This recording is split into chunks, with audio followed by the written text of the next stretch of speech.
Quero convidar a nossa irmã Ângela, amém? A fã, número 1, a filha. Amém, glória a Deus.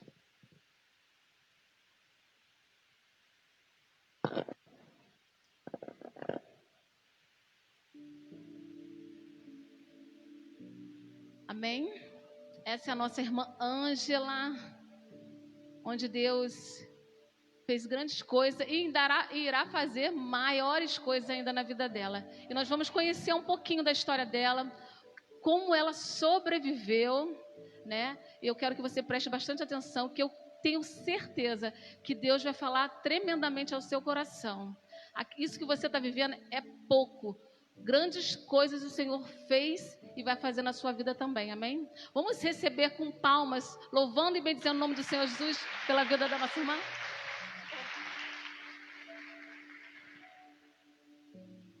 Graça e paz, igreja.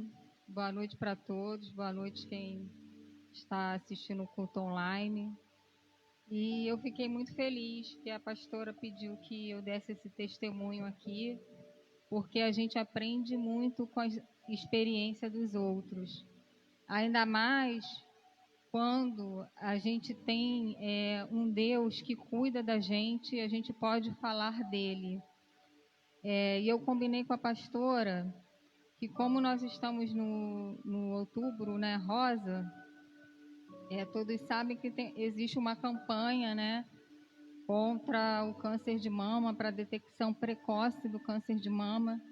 Então, antes de eu falar sobre o meu testemunho, eu queria fazer a campanha aqui um pouquinho, falar um pouquinho sobre o outubro rosa, tá? Pode colocar para mim aí os slides por favor. Então, o Outubro Rosa, ele é uma campanha anual realizada mundialmente em outubro, com a intenção de alertar a sociedade e principalmente as mulheres sobre o diagnóstico precoce do câncer de mama. Ou seja, essa campanha acontece em todas as nações, né? Porque foi observado a necessidade da detecção precoce do câncer de mama, para se evitar um diagnóstico, um tratamento mais agressivo na saúde da mulher, né? Então, esse câncer de mama também tem uma porcentagem que acomete os homens. Então, vale a pena também os homens ficarem atentos a isso. 1% dos homens são atingidos também com câncer de mama. Então, vamos falar um pouquinho sobre o que é o câncer de mama, como que o câncer acontece. O câncer de mama é causado pela multiplicação desordenada de células da mama, e esse processo gera células anormais que se multiplicam formando um tumor. Ou seja, o nosso organismo ele é formado por células. Cada órgão que nosso corpo tem foram formados pelas nossas células. E a origem natural que Deus nos deu para essa formação é uma multiplicação celular saudável.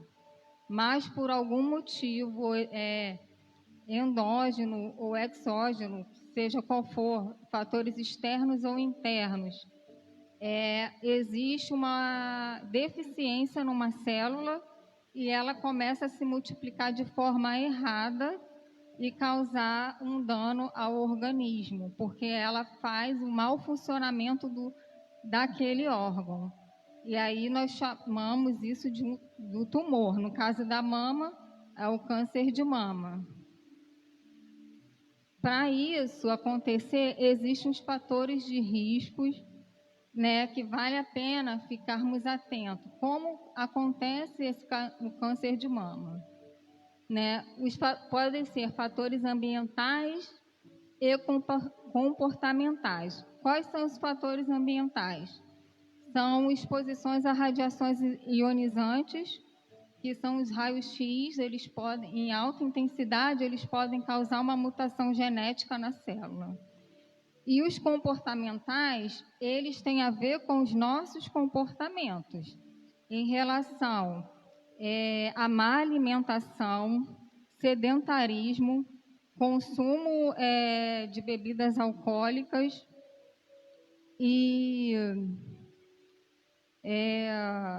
em relação má alimentação, como eu falei, obesidade, enfim. Também temos os fatores da história reprodutiva e hormonal, que são os fatores internos, né, que acontece. É um fator de risco, por exemplo, para meninas que menstruam antes dos 12 anos ou mulheres que têm a menopausa após os 55 anos, ter filhos após os 30 anos ou não ter filhos é um fator de risco.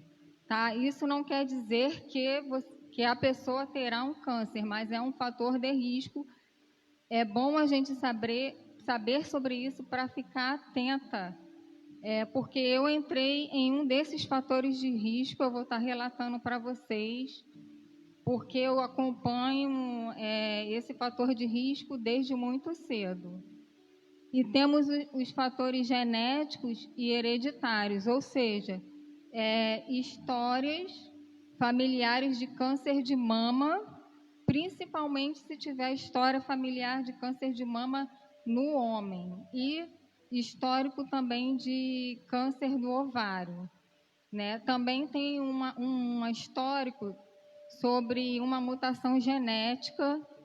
Se tiver histórico de alguma mutação genética, são 2 genes que são fatores que indicam câncer, que é o BRCA1 e o BRCA2. Se alguém tiver algum histórico desse na família, tem que acompanhar, procurar o mastologista, procurar ginecologista para acompanhar para uma possível detecção precoce. Tá? E aí, eu só queria também ressaltar que eu tirei essas informações do site do INCA. Eu procurei resumir o máximo para não me estender, mas eu achei importante trazer informação para vocês. Tem vídeos lá, se vocês, as mulheres, ou até os homens também, quiserem depois consultar, tem um material excelente lá. Tá? E aí, vamos falar da prevenção, né? Nós falamos sobre o fator de risco. Então, a gente tem que procurar observar qual é o fator de risco e minimizar esse risco. Como que a gente faz isso? Se prevenindo, tá? Tem dados que dizem que você praticando a prevenção reduz em 30% a probabilidade de se ter um câncer de mama. Não é uns 100%, mas 30% também é um fator muito considerado. Então, a prevenção é praticar atividade física, se alimentar de forma saudável, ou seja, diminuir alimentos processados, procurar se alimentar de verduras, frutas, legumes, dos alimentos mais frescos possíveis. Manter o peso corporal adequado. A obesidade também é um fator de risco para o câncer de mama. Então, a gente tem que procurar manter um peso adequado. Evitar bebidas alcoólicas, amamentar, ou seja, a mulher que tem condição de amamentar, a amamentação é um fator que te protege, dá uma probabilidade para reduzir essa incidência de câncer de mama na mulher. Evitar o uso de hormônios sintéticos como anticoncepcionais e terapia de reposição hormonal. Esses são os fatores endógenos também, né? O uso de anticoncepcionais como a progesterona e a esterona, que é a composição dos anticoncepcionais que eles usam. Então, tem que ficar atento. Para as mulheres também que têm a menopausa, sobre a reposição hormonal.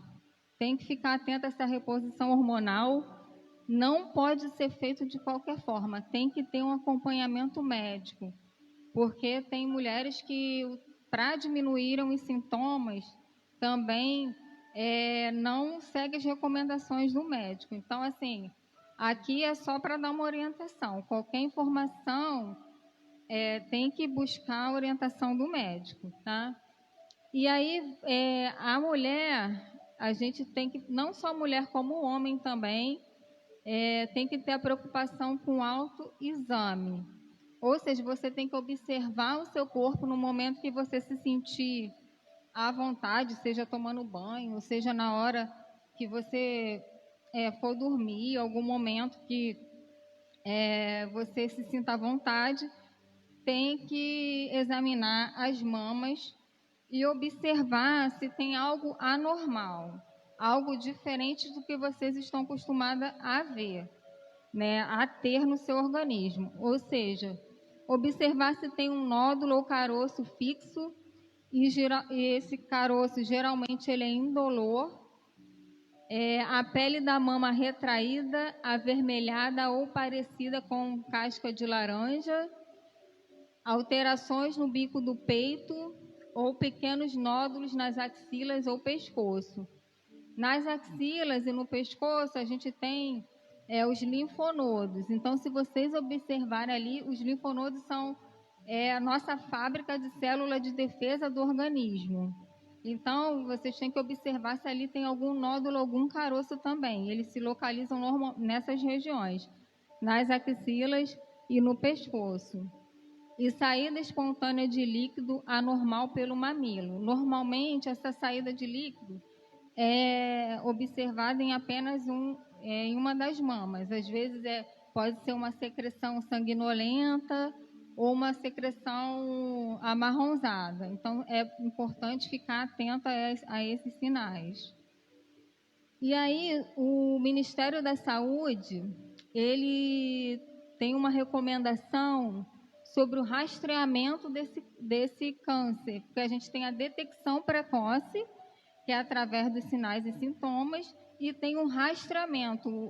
O Ministério da Saúde, ele preconiza para mulheres, a mamografia para mulheres entre 50 e 69 anos, a cada 2 anos, quando não há sinais ou sintomas. Ou seja, se a mulher ou o homem tiver alguns sinais e sintomas, não precisa esperar a idade de 50 anos para poder fazer uma mamografia. Eu, por exemplo, hoje eu tenho 41 anos,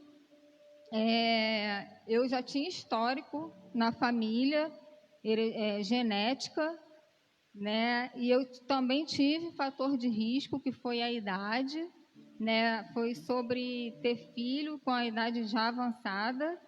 Então, eu não consegui amamentar, porque eu também não tive leite. Então, aqui é uma comprovação dos fatores de risco que ocorreram na minha vida. Então, se a pessoa, a mulher ou homem tiver algum sinal antes dessa idade, é importante que procure um mastologista e seja acompanhado pelo médico ginecologista também. Podemos? E aí, eu vou falar sobre a estatística. Foram dados que eu tirei do INCA, mas eu quero declarar que, antes de eu falar sobre essa estatística, no mundo espiritual, eu repreendo sobre vocês, sobre a minha vida e sobre a vida da humanidade, toda a estatística negativa contra a sua saúde e todo o câncer, em nome de Jesus. Eu trouxe a estatística para informar, para alertar, tá? Então, o INCA, esse ano, teve uma estimativa de 66.280 novos casos de câncer de mama. E tem crescido muito o câncer de mama por conta desses fatores de risco que eu falei, que eu comentei aqui. E o INCA, essa estimativa é no Brasil, porque o INCA é um órgão, um instituto que trata câncer e ele é do Brasil. Eu não digo em termos mundial, eu não pesquisei sobre isso. Então, foi constatado, tem um Atlas de Mortalidade por Câncer, que é o CIM, eles fazem um registro de mortes por câncer. Então, foi feito um levantamento por câncer de mama. No ano de 2018, houveram 17.763 mortes em relação ao câncer de mama.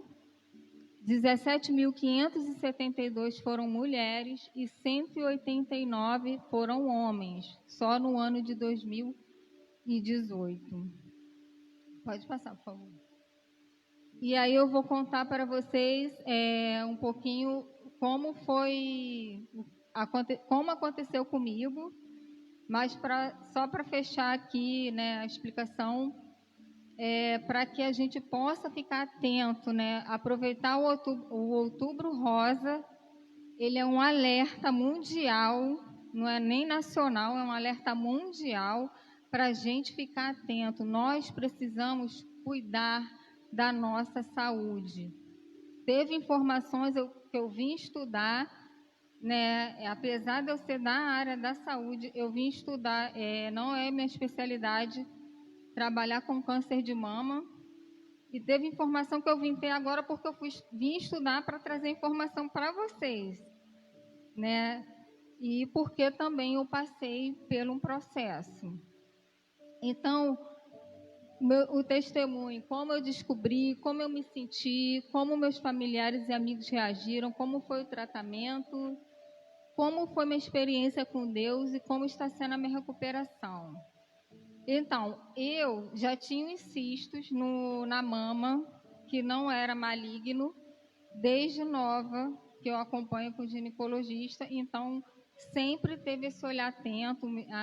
As minhas ginecologistas sempre se preocupavam, porque eu tinha fator genético na família. Então, passaram-se os anos, fui fazendo esse controle.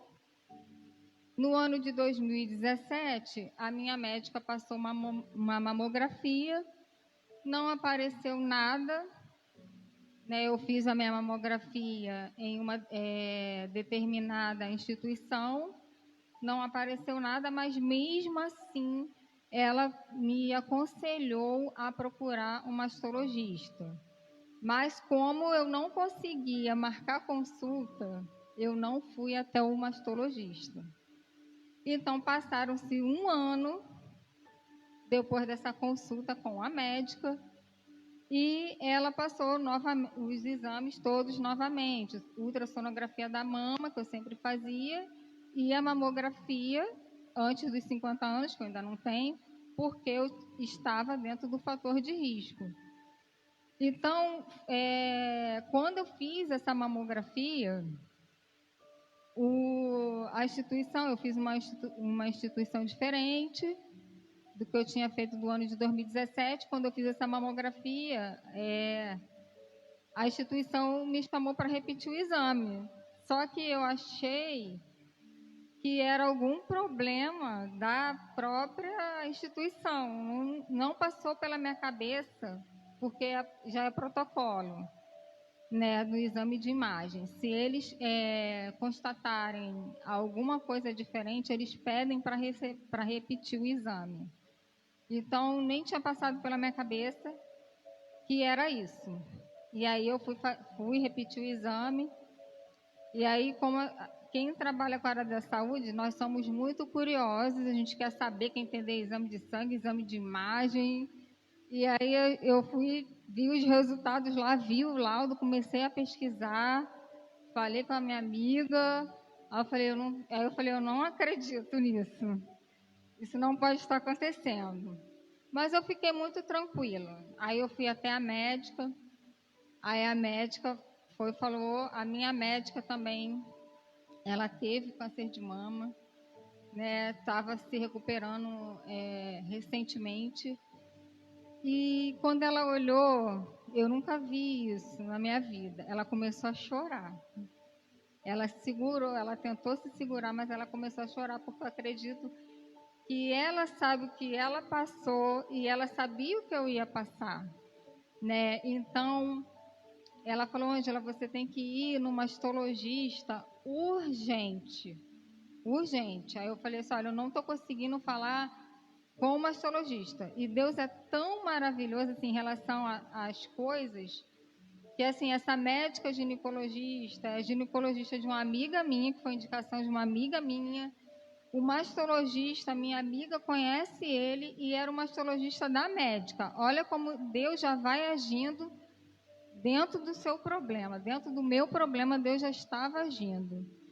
E aí eu até falei com a médica, olha, eu não consigo falar com esse mastologista, eu ligo, não consigo marcar, mas aí dessa vez, né, não tinha como eu escapar, assim, eu não tinha como protelar, que às vezes a gente faz isso, protelar e ir no mastologista. Aí ela falou, olha, pode ir lá direto e fala que eu mandei você ir lá, né? Eu não vou falar nomes que eu não quero expor profissional, mas eu fui lá, consegui falar com o mastologista também muito tranquilo, né? Mas aí ele falou, Ângela,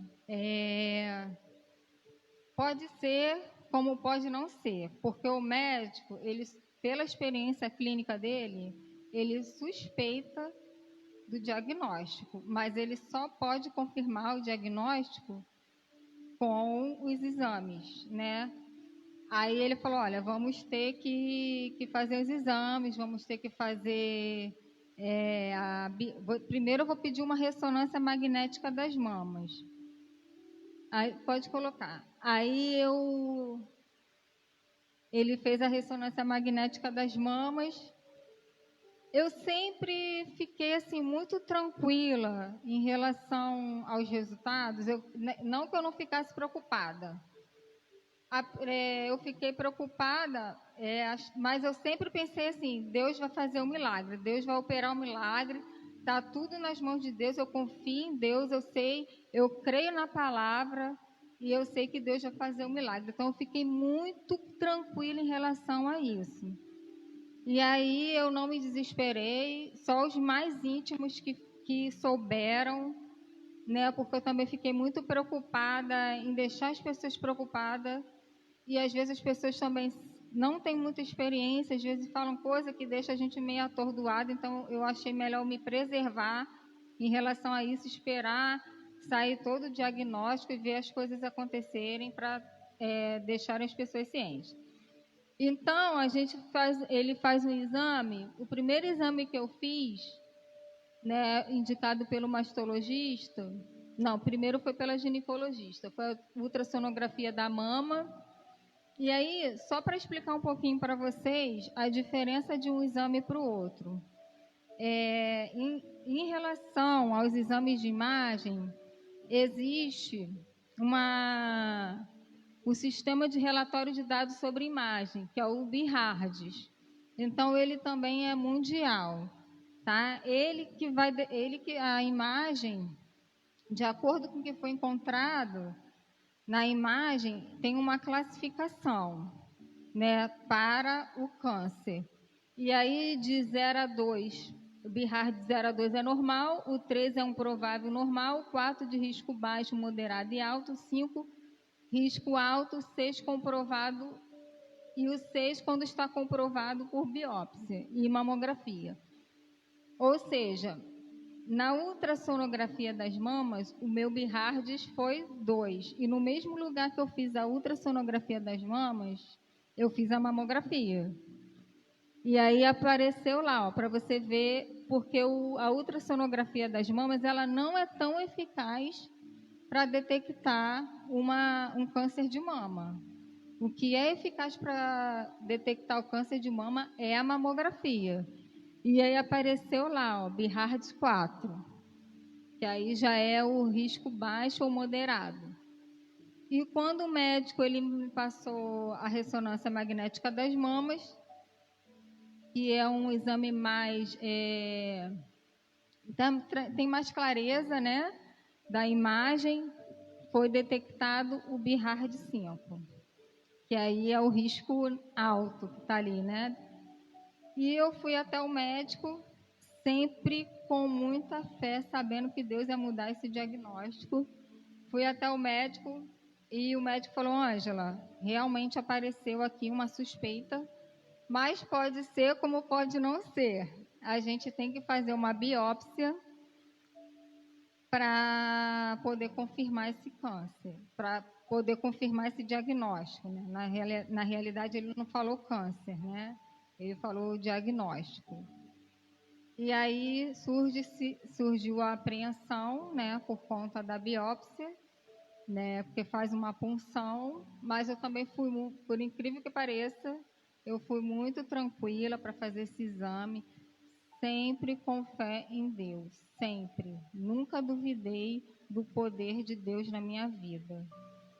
E aí eu fiz a ressonância e a biópsia. Aqui eu queria mostrar para vocês a ressonância.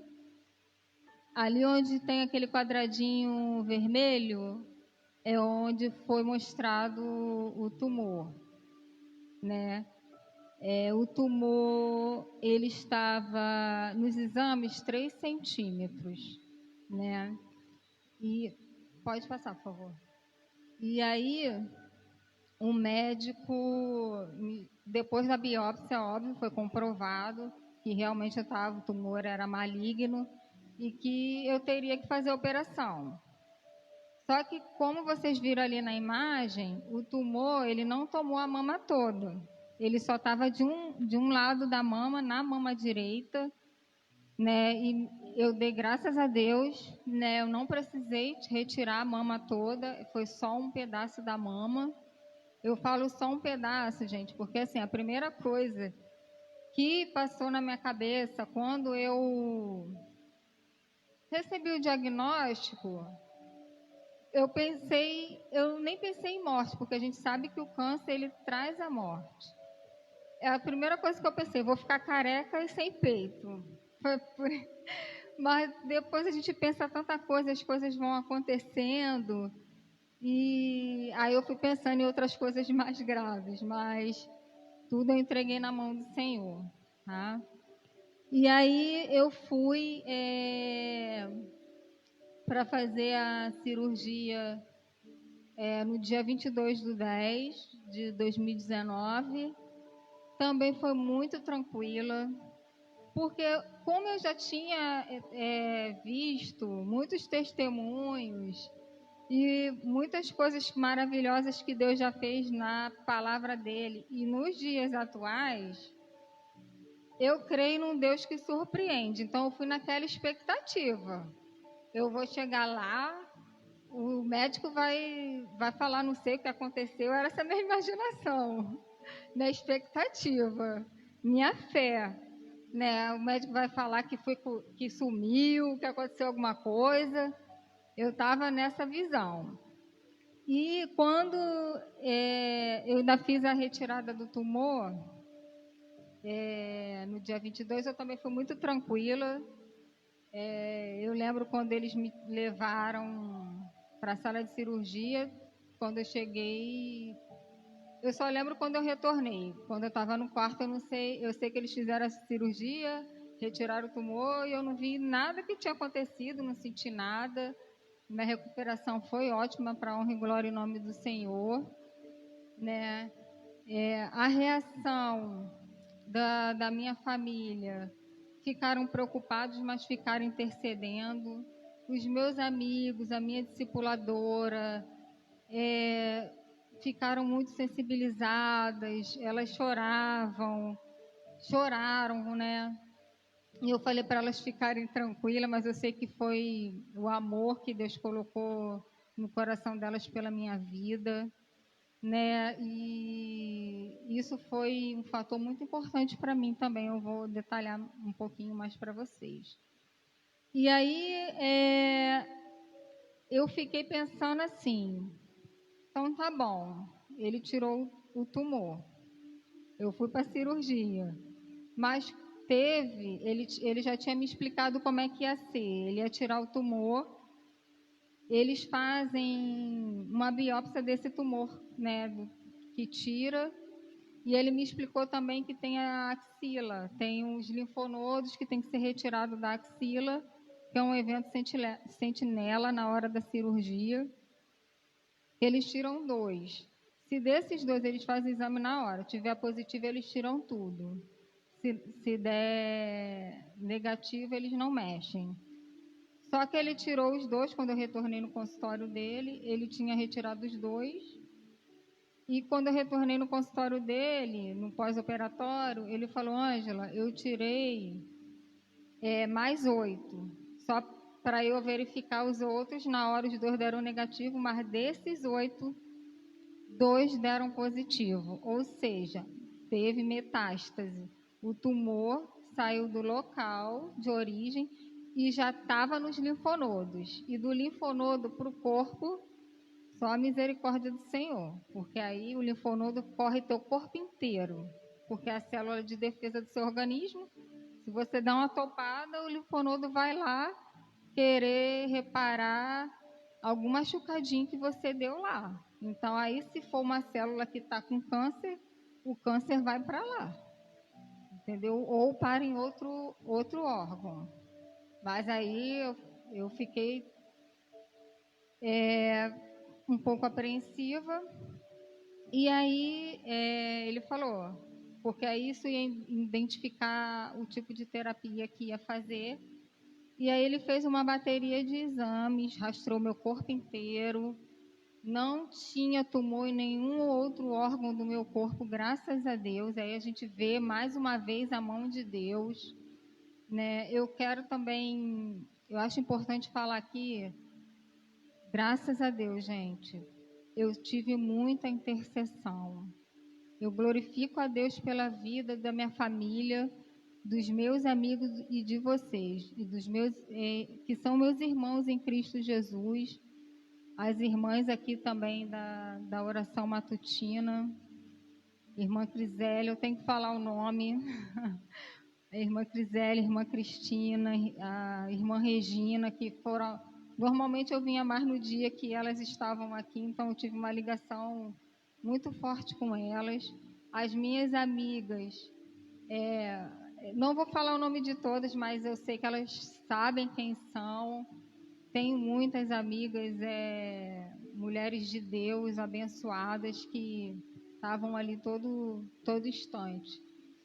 E aí, quando eu fui nesse pós-operatório, eu ainda queria ouvir a resposta do médico que não tinha, que ele estava surpreso, que não tinha acontecido nada.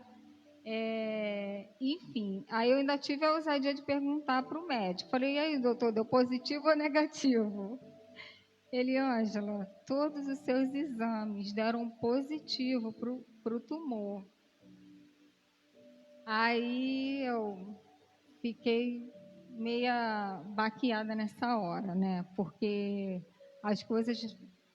Depois eu fui entender que as coisas não acontecem do jeito que a gente quer, mas do jeito que Deus quer, né? Mas eu não fiquei aborrecida com Deus, não. Fiquei tranquila, porque eu sei, né, da onde vem minha força, vem meu socorro, e sei que tudo está nas mãos dele.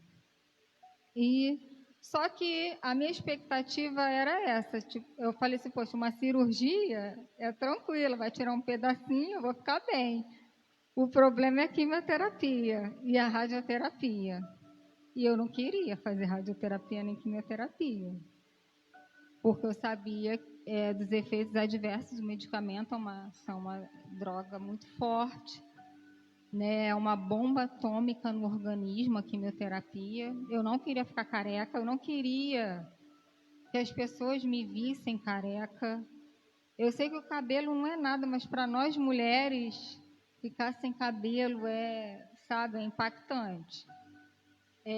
Pensei em muitas coisas, pensei que eu poderia vir a óbito, né? Mas eu falei para Deus, mesmo que eu vá, eu quero entrar no seu reino, Senhor. Então, se eu tiver que ajustar algumas coisas aqui, a gente vai...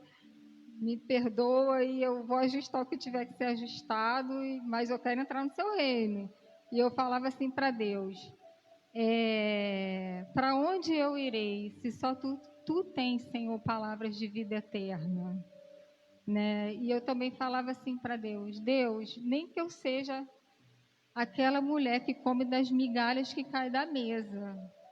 Eu quero entrar no seu reino.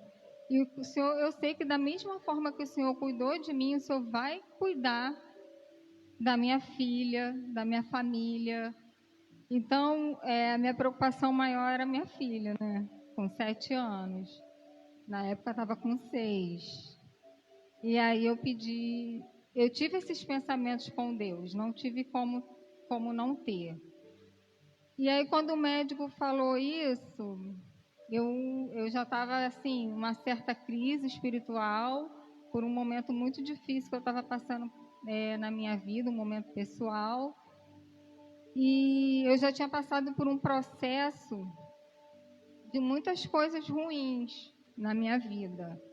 Né? Eu tinha passado por um processo de separação, eu tinha sido assaltada 2 vezes, com arma na cabeça, levaram o carro. Minha mãe estava doente com chikungunya. Depois eu peguei chikungunya também, eu querendo cuidar da minha mãe. Eu peguei chikungunya, acabou que uma ficou cuidando da outra, mais minha mãe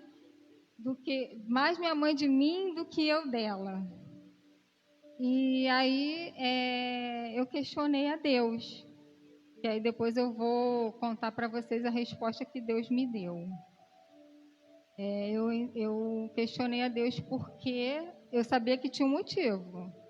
Por que Ele não havia feito conforme eu tinha imaginado? Porque conforme Ele não tinha me curado, na hora, assim, a cura para mim seria instantânea, né?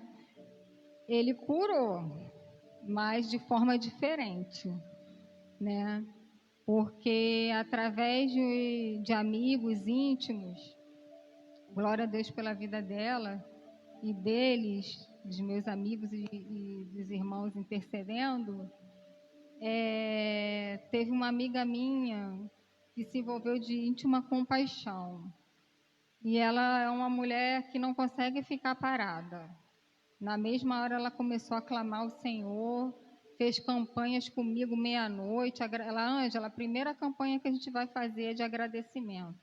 Vamos só agradecer a Deus.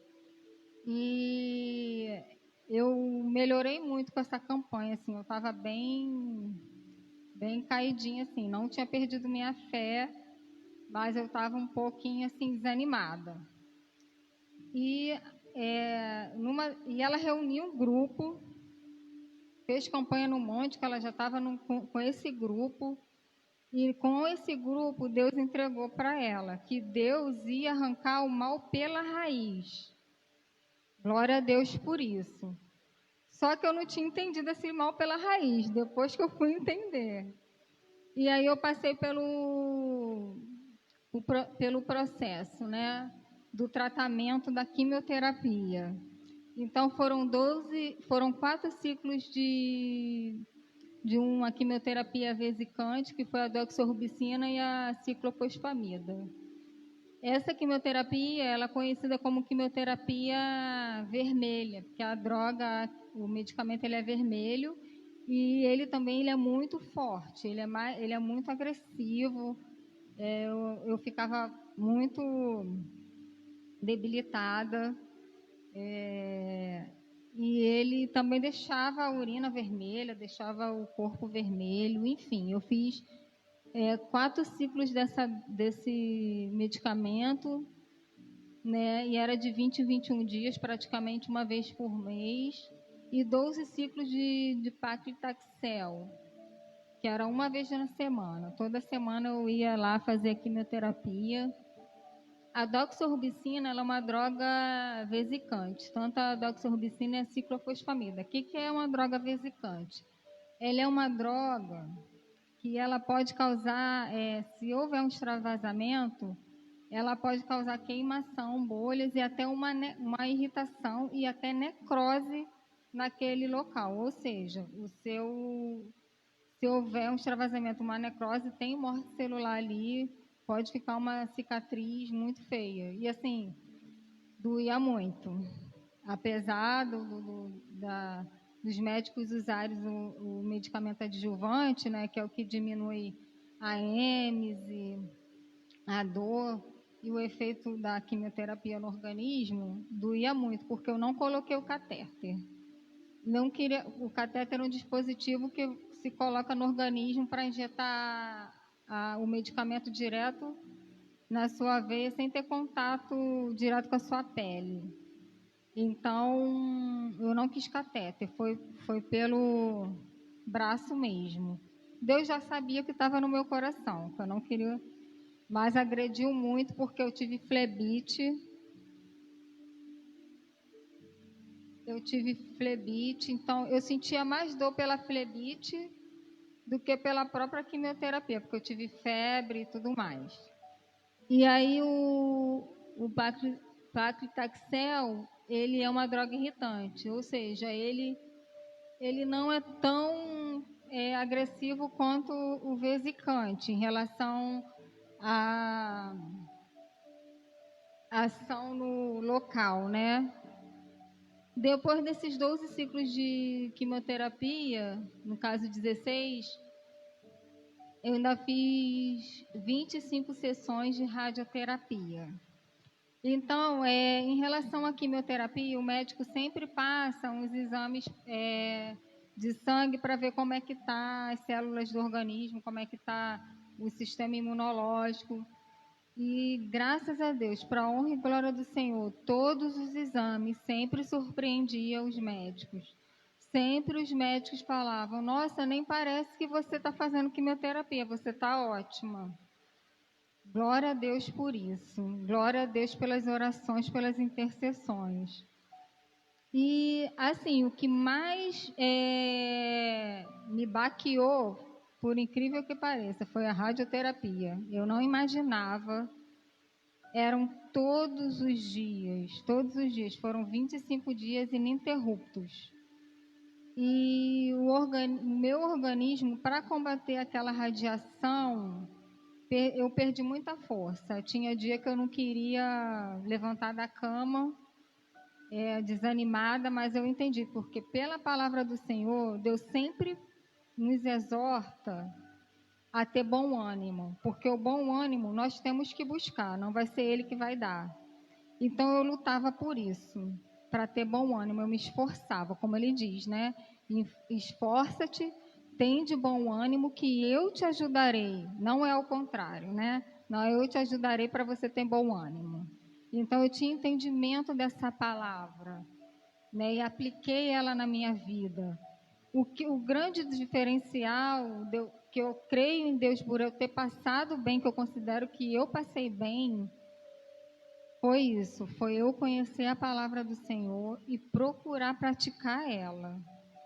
Porque não adianta eu ler a palavra, eu penso dessa forma. Eu ler a palavra, vim para os cultos, ouvir a palavra ser ministrada. Tem homens e mulheres de Deus aqui que se sacrificam, que jejua, que sobe monte, que a gente não sabe, que a gente não vê, a gente tem noção, mas a gente não sabe o sacrifício deles. Né? Os cultos de libertações que eu vinha, as irmãs de oração matutina, o sacrifício que eu via delas virem aqui com amor para cuidar da gente. Então, eu era servida com isso tudo. E eu tinha que crer e viver aquilo ali. Não adianta, para mim não adiantaria, as coisas não iriam acontecer se eu não acreditasse nessas coisas e não colocasse em prática. Né? Nessas coisas eu digo, nessas ações, não são coisas, são atitudes, são atos, são ações de amor.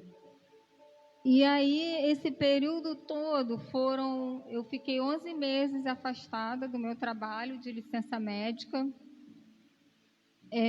No começo, teve a pandemia, né? Depois que comecei o tratamento, eu fiquei muito apreensiva, assim, porque o meu sistema imunológico, quem faz quimioterapia, o quimioterápico, como que ele age no organismo? Ele vai contra aquela célula cancerígena.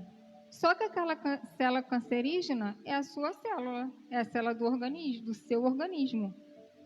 E aí, o mecanismo de ação do medicamento quimioterápico é atingir a célula. Só que aí ele não atinge só a célula cancerígena. Não, tem até alguns medicamentos seletivos, mas não conseguiu se tirar esse mecanismo de ação do quimioterápico. E aí ele atinge as suas células saudáveis, né? E aí eu fiquei esses 11 meses. Nesses 11 meses, graças a Deus, Deus promoveu um crescimento espiritual na minha vida, ajustou algumas coisas que precisavam ajustar na minha vida, que eu precisava consertar com o Senhor. E eu recebi muito amor das pessoas. Então, isso me ajudou muito. E aí eu vou falar para vocês uma das respostas que Deus me deu, que está em Atos 9:36. Quem tiver a Bíblia, puder abrir a Bíblia.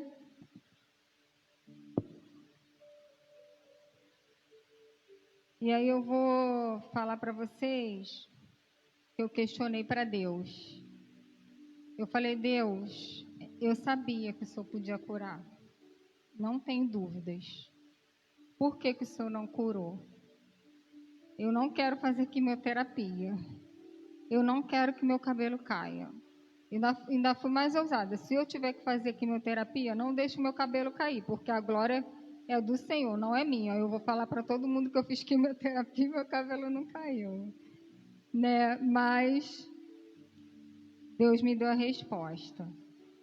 E eu também comecei a questionar, né? Até por conta de todas aquelas problemas que eu passei, eu questionei a Deus. Falei: Senhor, toda a experiência que eu tive com o Senhor,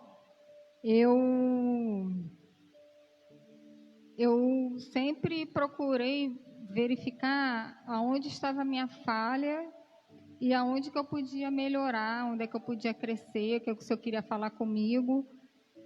E eu estou na sua casa, eu faço a sua obra, eu amo as pessoas, eu ajudo, eu procuro aprender da sua palavra. E por que isso está acontecendo comigo? Por que o Senhor não me curou? Eu questionei para Deus. E questionar para Deus não é pecado não, gente. Pecado é murmurar. Questionar é a capacidade que Deus te deu para você conversar com Deus e perguntar as coisas para Ele, um questionamento. E aí Deus ele me deu essa palavra numa madrugada, que foi Atos 9:36, que foi sobre a ressurreição de Dorcas. Havia em Jope uma discípula por nome Tábita, nome este que traduzido quer dizer Dorcas. Ela era notável pelas boas obras e esmolas que fazia. Ora, aconteceu naqueles dias que ela adoeceu e veio a morrer. E depois de a lavarem, puseram-na no cenáculo.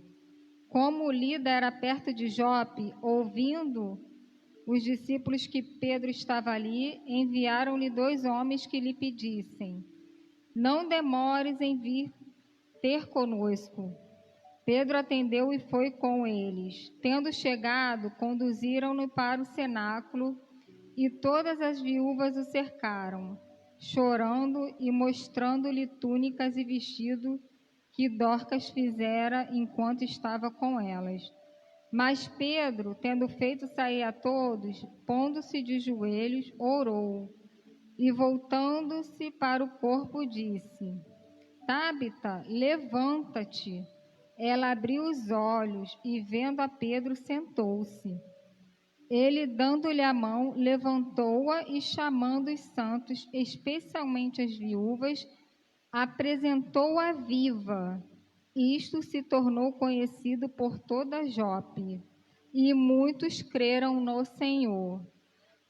Então, o que Deus falou comigo nessa palavra foi isso, porque ele chama Dorcas, Tábita, de discípula.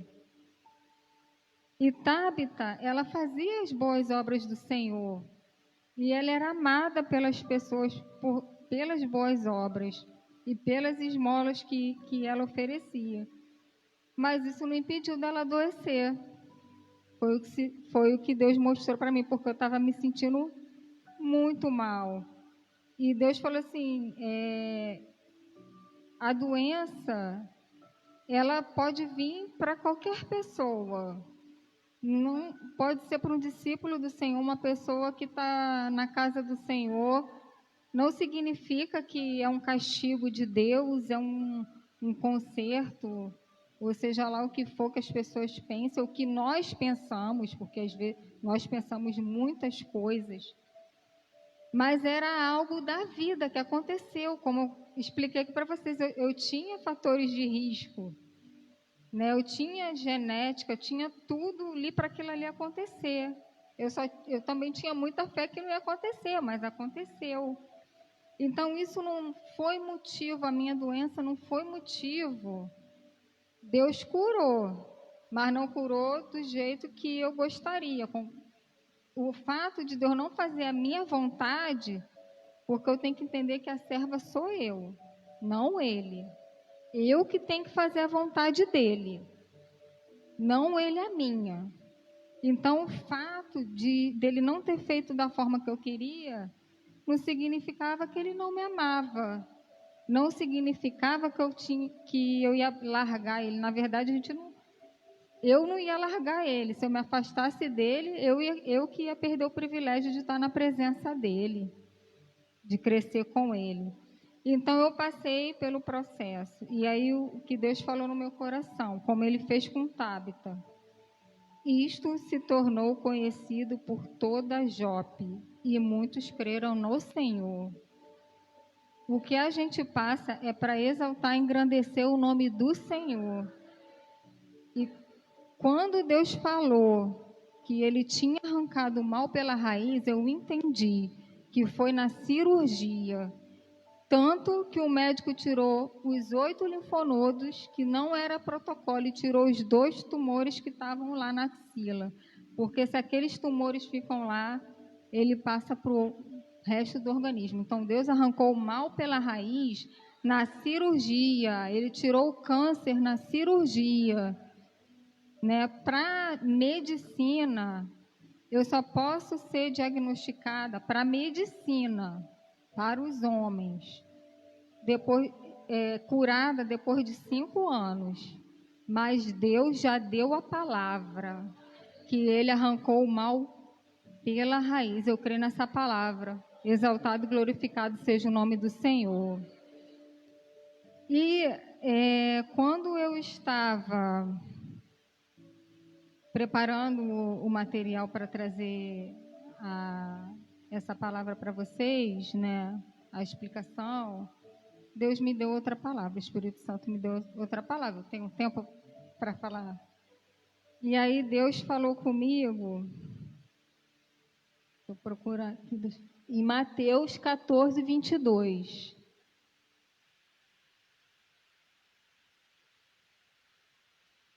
Mateus 14, 22. Jesus anda por sobre o mar. Logo a seguir, compeliu Jesus aos discípulos a embarcar e passar adiante dele para o outro lado, enquanto ele despedia as multidões. E despedidas as multidões, subiu ao monte para orar sozinho. E caindo a tarde, lá estava ele só. Entretanto, o barco já estava longe e muitos estágios da terra açoitado pelas ondas, porque o vento era contrário. Na 4ª vigília da noite, Jesus foi ter com eles, andando sobre o mar. E os discípulos, ao verem-no andando sobre as águas, ficaram aterrados e exclamaram: "É um fantasma!" E, tomados do medo, gritaram. Mas Jesus imediatamente lhe disse: "Tende bom ânimo, sou eu, não temas." Me perdi aqui. 27. Mas Jesus disse imediatamente e lhes disse: tem de bom ânimo, sou eu, não temas. Respondendo-lhe Pedro, disse: se és tu, Senhor, manda-me ir ter contigo por sobre as águas. E ele disse: vem. E Pedro, descendo do barco, andou por sobre as águas e foi ter com Jesus. Reparando, porém, na força do vento, teve medo e, começando a submergir, gritou: salva-me, Senhor. E prontamente Jesus estendeu a mão, tomou e disse: homem de pequena fé, por que duvidastes? Subindo ambos para o barco, cessou o vento, e os que estavam no barco o adoraram, dizendo: verdadeiramente és filhos de Deus. O que Deus mostrou para mim, revelou nessa palavra, foi sobre o discípulo. Como eu falei para vocês, Tabita era discípulo, fazia boas obras, ficou doente e veio a óbito. Depois ela foi ressuscitada por Pedro, em nome de Jesus, para honra e glória o nome do Senhor. E aqui não foi diferente. E foram situações diferentes, porém, foi para a honra e glória o nome do Senhor também, né? Então, quem é que estava no barco, no meio da tempestade? Eram os discípulos. Não era a multidão que estava atrás de Jesus, porque antes deles irem no barco, tinha uma multidão atrás de Jesus. E Jesus estava orando, querendo ir para o monte orar sozinho, porque havia acontecido, né, a morte de João Batista. Jesus já tinha o intuito mesmo de orar sozinho, mas a multidão seguia, ele foi tratar da multidão primeiro. Só que ele mandou os discípulos no barco na frente enquanto ele foi orar, né? Por um momento, Jesus não estava junto com os discípulos. E aí, o que acontece? O que acontece comigo e com vocês?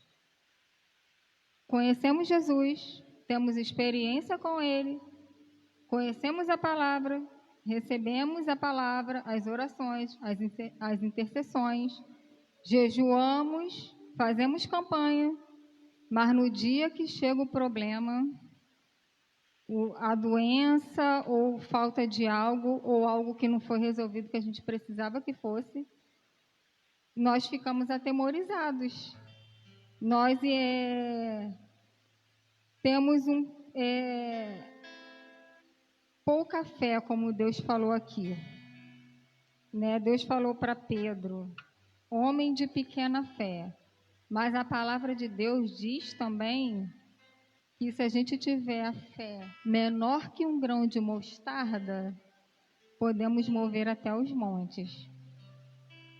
E no fato de a gente conhecer Jesus e ter experiência com eles, não significa que nós não vamos ter problemas, né? Então é importante que a gente não entre em crise por causa disso.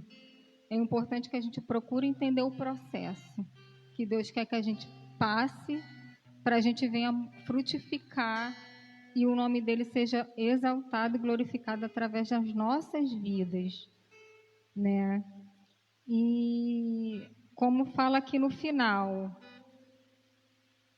o interessante também é o seguinte: eles estavam lá no meio da tempestade, mas Jesus tinha saído por um momento para tratar coisas entre ele e o nosso Deus, o nosso Pai. E os discípulos se apavoraram, porque estavam sozinhos sem Jesus. Ou seja, não fiquem sozinhos sem Jesus. Mas Jesus sabia que eles estavam no meio da tempestade. Tanto que Jesus foi atrás deles, caminhando sobre o mar. Ele fez o que ele sempre fez, o sobrenatural. Da onde ele podia estar, ele podia mandar o vento cessar, o mar se acalmar, mas ele não, ele queria passar experiência para os discípulos, passar experiência para Pedro, porque se vocês observarem, esse Pedro aqui que ele chamou, que ele falou homem de pequena fé, foi o Pedro que curou Dorcas, que ressuscitou Dorcas. E antes de Pedro ressuscitar Dorcas, ele também já tinha curado um paralítico, Enéas, que estava paralítico há 8 anos.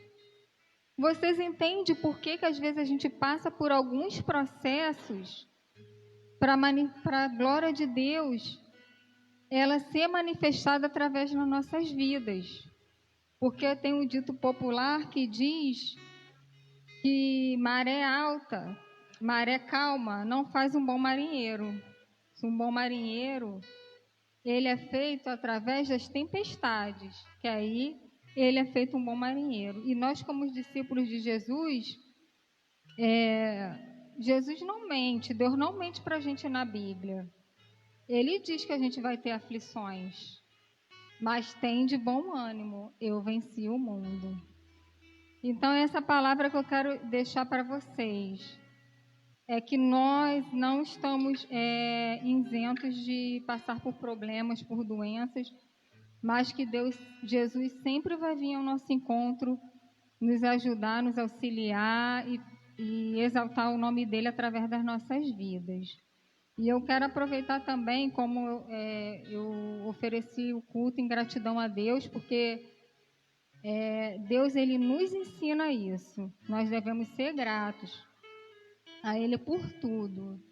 Então, eu sei que eu fui muito abençoada através da vida das pessoas, porque foi o Espírito Santo de Deus que moveu as pessoas, porque nós somos templos do Espírito Santo. Deus age na vida das pessoas através das nossas vidas e vice-versa.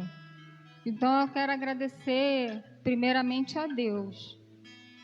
Eu quero agradecer a minha família, a minha mãe que se sacrificou, até hoje tem se sacrificado para cuidar de mim, mesmo com os problemas dela, a minha prima, a minha irmã, o Paulinho também que esteve comigo em todos os momentos, me levando para cima e para baixo para médico, resolvendo uma série de coisas, as minhas amigas que choraram e oraram por mim, as meninas de oração, as mulheres de oração, Matutina, minha discipuladora.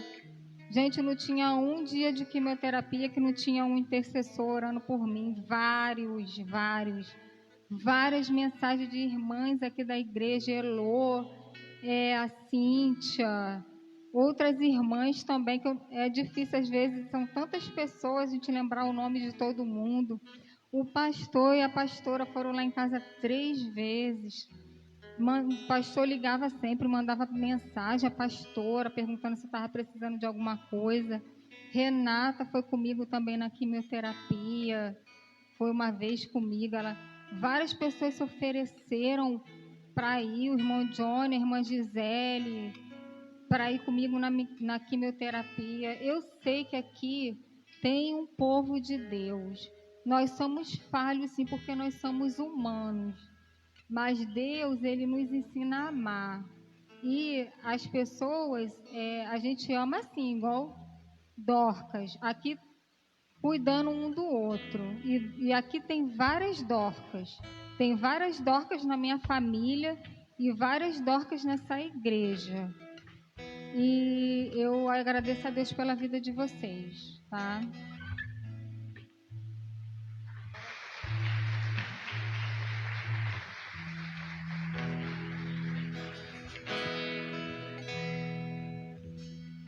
Só um minutinho antes dos irmãos, das meninas louvarem. Interessante, irmã Ângela, falar sobre Dorcas, né?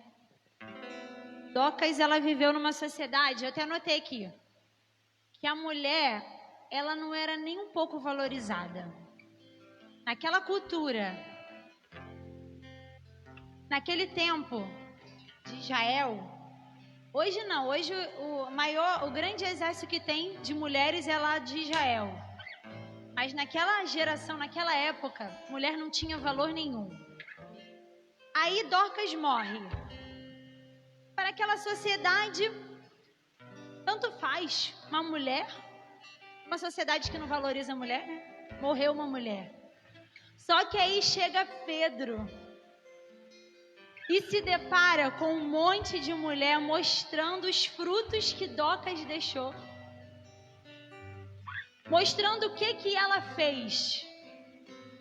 E talvez, irmã Ângela, nós olhamos assim a nossa família e falamos assim, nós não somos valorizados pela nossa família. Nós não somos valorizados pelo nosso esposo, nossos filhos, mas os nossos frutos nos defendem. Naquele momento, Docas, ela não tinha como se defender. Docas não tinha o que fazer porque ela estava morta.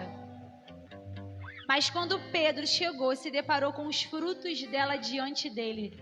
Pessoas que começaram a mostrar, mulheres que falaram, olha assim o que ela fez roupas pra gente. Ela deixou aqui frutos.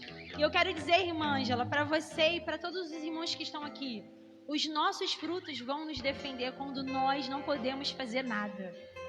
Você se encontrava numa situação que você não podia fazer nada, mas Deus olhou e viu os seus frutos. Por isso vale a pena ser fiel. Vale a pena servir um Deus que cuida de nós nos mínimos detalhes. Porque quando a gente não consegue, os nossos frutos falam pela gente. Amém? É Ele que nos defende diante das nossas batalhas, diante das nossas lutas. Jesus não nos enganou. Ele disse que no mundo nós teríamos aflições. Mas os nossos frutos, aquilo que nós estamos fazendo, que talvez o homem não vê, o homem não valoriza, Ele vai nos defender quando nós não podemos fazer nada. Amém? Então vamos aplaudir o Senhor por esse testemunho grande, poderoso. Deus é o Deus que ainda realiza milagre na nossa geração. Amém?